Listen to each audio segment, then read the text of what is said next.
Okay, so I was bored and I had a spare copy of Minecraft, so I figured I'd send out 2010 the right way. As you can see, I've constructed 2010 out of TNT, and as you can see, I kind of screwed up in the construction just a little bit.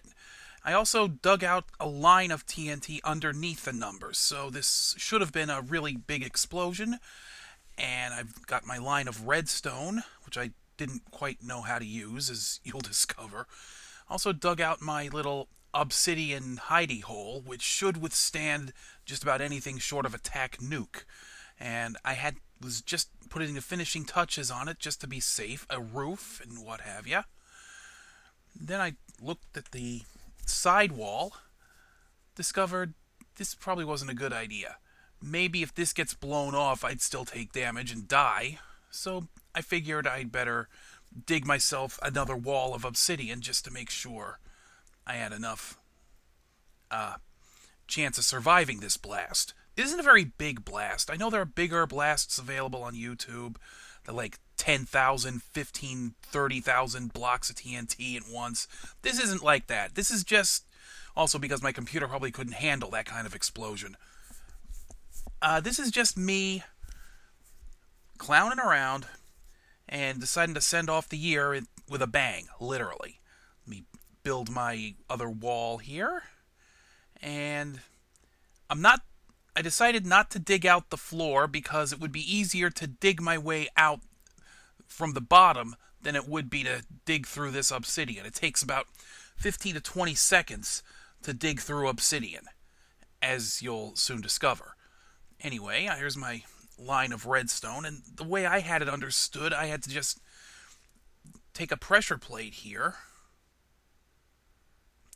put that back, and I tried it there, yeah, and then I duck in here, seal myself up, figure I have enough time to properly...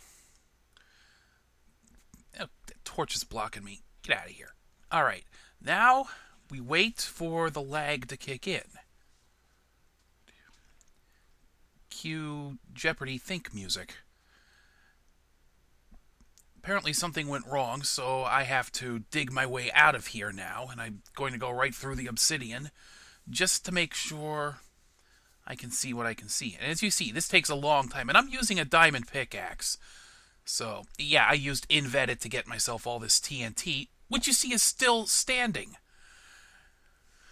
Yeah, I used invetted for this, but this isn't a world I play anyway. This is just a randomly generated thing. I decided, just for the heck of it, I was going to try this.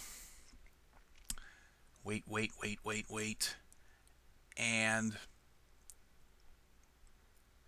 And here's where I discover, or the hard way, that, well, actually, I'm just going to go out this way.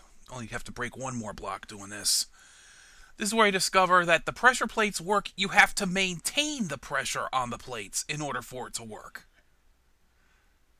You see, I was learning this as I went. I really hadn't tried any experiments with redstone yet. This was my first attempt at it. But yeah, as you see, it's all dark and nothing's working. So I have to stand on the plate and to make that connection. And now you see it's going all the way down. But this could take a long time. Yeah, you see it hadn't reached it yet. I decided, the heck with this. I got a straight line back here. Let me clear out the torch just to make sure. And I can rebuild it. So I'm just going to do this the old-fashioned way. Boom. And run. And I didn't quite make it, but there's the explosion. And there's the lag. There's no way I could have handled a huge, really massive TNT explosion. As you can see, this just about did me in. And there it is. There's your results. The big problem with Minecraft is that since the worlds are generated randomly, totally at random as you explore them, you never know what you're going to get when you pull off something like this. I was hoping I would find like some cool underground cave or something. Maybe a dungeon, maybe a vein of gold. Nothing like that here. It's just a bunch of random blocks with nothing in them, and that's what you get sometimes. Well, anyway, I hope you enjoyed this little video. It was just something I knocked up just to say Happy New Year to everybody and welcome in 2011 with a literal bang. I know that was bad. Forgive me.